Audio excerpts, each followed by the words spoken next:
This video is going to show you the steps on how you can easily disable sensitive content in the Facebook mobile app. If you are tired of seeing graphic or adult content and you want Facebook to stop showing you, then follow the steps in this video. First, we have to open our Facebook mobile app. Then go over to your three horizontal lines at the top right corner. Then click on Settings and Privacy. Then click on Settings. Once you are on this page, our job is to go a little bit down and tap on the Content Preference option, which will give us this option, what you see. Then tap on Sensitive Content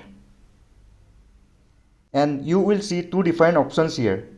The first one is Default, which means you might see this content in your feed.